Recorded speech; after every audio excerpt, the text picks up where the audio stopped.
grâce à son approche intégrée qui est le SACA, sensibiliser, amorcer, connecter et amplifier, Concret ambitionne de toucher et de soutenir un entrepreneur dans chaque foyer en Afrique. Dans cette dynamique, nous travaillons à la mise en place d'Adia LLM, qui est un modèle de langage affiné avec des données spécifiques à l'entrepreneuriat en Afrique.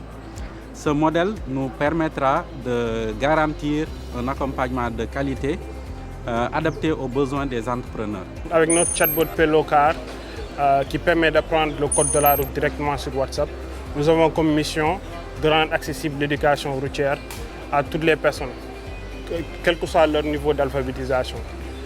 C'est une solution innovante qui permet de rendre accessible l'éducation routière en utilisant les technologies nouvelles telles que l'intelligence artificielle. Intercip est une plateforme multicanale qui permet de véhiculer des connaissances et des informations très utiles aux populations via le simple téléphone portable dans leur langue locale. Donc on permet aux communautés d'avoir cette rétroaction et cette interaction avec les différents programmes et projets, aussi bien gouvernementaux, avec les ONG, mais aussi avec d'autres parties prenantes. Jangat est une start-up sénégalaise qui propose différents services. Jangat.ai est une plateforme d'intelligence artificielle qui révolutionne la consultation et la gestion de documents. Grâce à l'IA, elle permet de lire, comprendre et d'interagir avec des milliers de documents en posant des questions. Les utilisateurs peuvent consulter les documents publics disponibles sur le site, charger leurs propres fichiers pour converser avec eux de manière intelligente. Pour les entreprises, Jangat propose une API intégrable dans les serveurs et bases de données, permettant une interaction intelligente et personnalisée avec leurs documents, tout en garantissant l'accès sécurisé et en répondant à leurs besoins.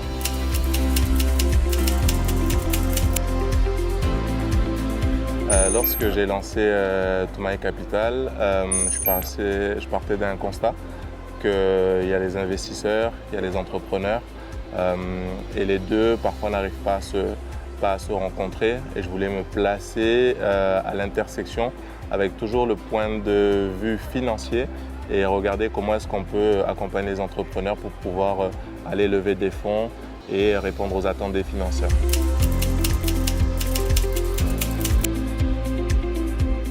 L'IA joue un rôle très important dans nos différentes solutions technologiques.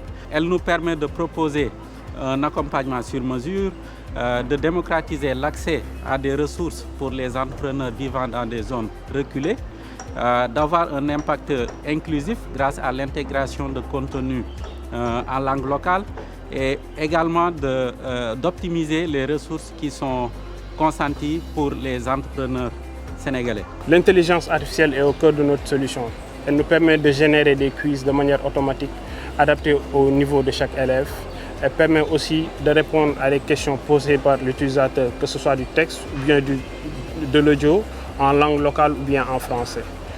De base, Intercip utilise la réponse vocale interactive. Maintenant, avec l'intégration de l'IA, l'utilisateur va communiquer avec la plateforme, avec le système, comme s'il s'agissait d'un être humain, lui poser des questions, lui avoir des réponses et avoir une interaction beaucoup plus adaptée à la situation. Chez Jangat, nous utilisons l'intelligence artificielle pour transformer la manière dont nos utilisateurs interagissent avec les documents. Grâce à des modèles avancés de traitement de langage naturel, notre plateforme peut analyser, résumer et répondre à des questions sur des milliers de fichiers. L'IA est pour nous un levier essentiel qui nous permet de proposer un accompagnement de qualité à l'échelle et adapté aux besoins de chaque entrepreneur africain. La valeur ajoutée, c'est qu'aussi elle est capable de comprendre les images de panneaux envoyés par les élèves pour lui répondre de manière spécifique. Nous sommes aussi en train de travailler sur un modèle de text-to-speech en Wolof pour générer automatiquement des audios en Wolof. L'entrepreneur, pour attirer les investisseurs, il faut quand même qu'il ait une assez bonne clairvoyance sur sa vision, sur ce qu'il souhaite faire, une bonne compréhension de son problème, une bonne maîtrise de ses sujets. Ça, je pense que déjà, c'est quelque chose qui va permettre de sécuriser un petit peu l'investisseur. Il faut créer de la confiance, il faut créer de l'intérêt. Et après, c'est une question d'adéquation entre ce que l'entraîneur, sur quoi il travaille, et ce que recherche l'investisseur. Mais je pense que dès la base, on a une bonne compréhension déjà de ce que l'on veut faire, de la problématique à laquelle on veut répondre et de où se trouve l'espace d'opportunité. Eh bien, on arrive quand même déjà à trouver une base de chemin pour son projet.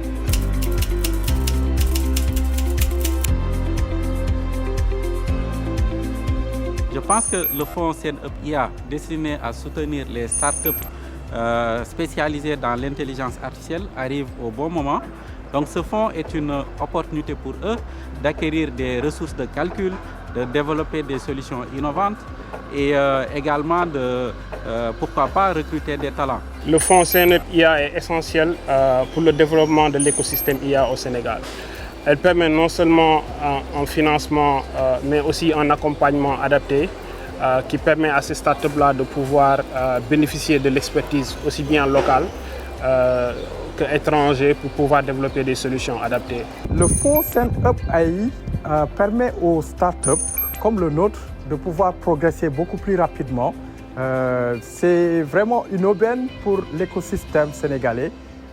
Notamment ceux qui sont dans le domaine de l'IA et qui pourront changer beaucoup de choses, beaucoup de vies ici au Sénégal. Le fonds CNUP IA est une initiative remarquable pour accélérer l'innovation et soutenir les startups technologiques au Sénégal. Il représente une opportunité précieuse pour encourager les solutions innovantes comme Djangat et contribuer au développement numérique du pays. Pour concret, ce fonds nous permet aujourd'hui de renforcer notre équipe IA et d'élargir les cas d'usage d'AIA LLM, dont la première version sera présentée au public dans les semaines à venir.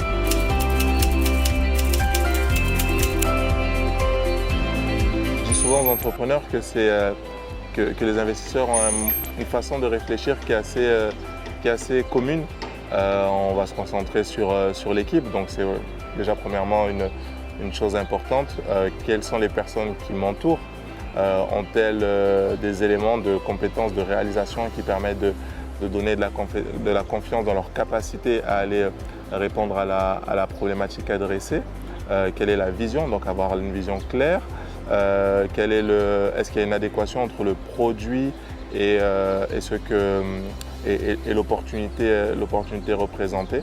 Donc ça, c'est des éléments clairs. Ensuite, après, un investisseur, il va aussi regarder, il va trouver des métriques, et des métriques peuvent être des métriques produits, le niveau d'avancement sur le déploiement d'un produit par exemple, comme les métriques financières, est-ce qu'il y a une traction financière, des nouveaux clients, une croissance des ventes, un niveau de marge important, et ça c'est quelque chose où l'entrepreneur doit vraiment comprendre quels sont les éléments, les KPI, comme on dit, indicateurs clés de performance, qui permettent de comprendre que notre projet avance ou non.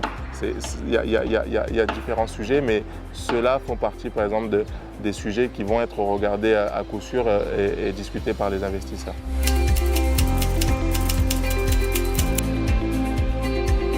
Les défis pour passer à l'échelle sont notamment l'adoption à l'échelle de l'utilisation, convaincre les utilisateurs de pouvoir utiliser en masse la solution, mais aussi les autres écoles à adhérer à notre communauté. Passer à l'échelle nécessite beaucoup d'investissements dans les infrastructures de calcul.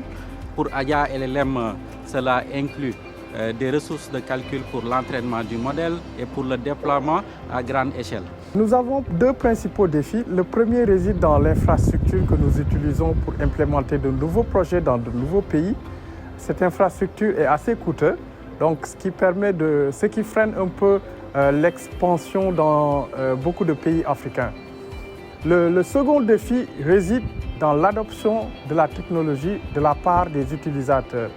Et nous faisons pas mal d'efforts pour leur enseigner, leur montrer comment ça fonctionne pour avoir une interaction beaucoup plus simple de leur part. L'autre défi aussi reste le financement, parce qu'il faut un financement pour pouvoir développer des solutions en IA puissants et surtout pouvoir gérer aussi le coût des serveurs. L'autre défi également, c'est la collecte de données représentatives de l'entrepreneuriat en Afrique, puisque ces données doivent prendre en compte la diversité linguistique et également les contextes socio-économiques variés en Afrique, ce qui constitue quand même un véritable défi pour nous.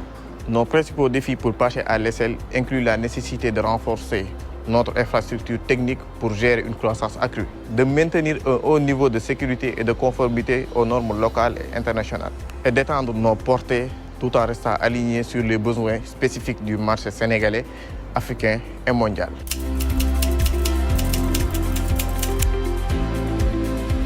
On voit la présence de l'IA de plus en plus forte autour de nous, des réflexions autour. Il y a des entrepreneurs qui proposent des réponses concrètes en utilisant l'IA à des problématiques que l'on peut vivre ici au Sénégal, en Afrique de l'Ouest ou sur le continent en général. Et donc je pense que c'est très important qu'il y ait des structures comme ici l'ambassade de France au Sénégal, les ministères sénégalais impliqués, Sénébia, des structures qui soient à même d'accompagner ces entrepreneurs-là dans leurs premières étapes à travers du financement. C'est extrêmement important, un entrepreneur a besoin de financement dans ces étapes-là, mais également à travers de l'assistance technique. Il y a des coachs qui sont mis à disposition, il y a des liens qui sont créés entre l'ensemble des lauréats pour de la réflexion, de la mutualisation de synergies et autres. Et c'est extrêmement important au niveau où sont les entrepreneurs qui rentrent dans ce programme-là pour espérer avoir une stratégie plus forte, des équipes mieux armées, un bon ciblage de la problématique et potentiellement aller vers augmenter les chances d'avoir accès à des investisseurs et des montants plus importants pour répondre à leurs ambitions. Donc je profite de cette occasion pour remercier le ministère de la Communication, des Télécommunications et de l'Économie numérique, l'ambassade de France et AI Hub Sénégal.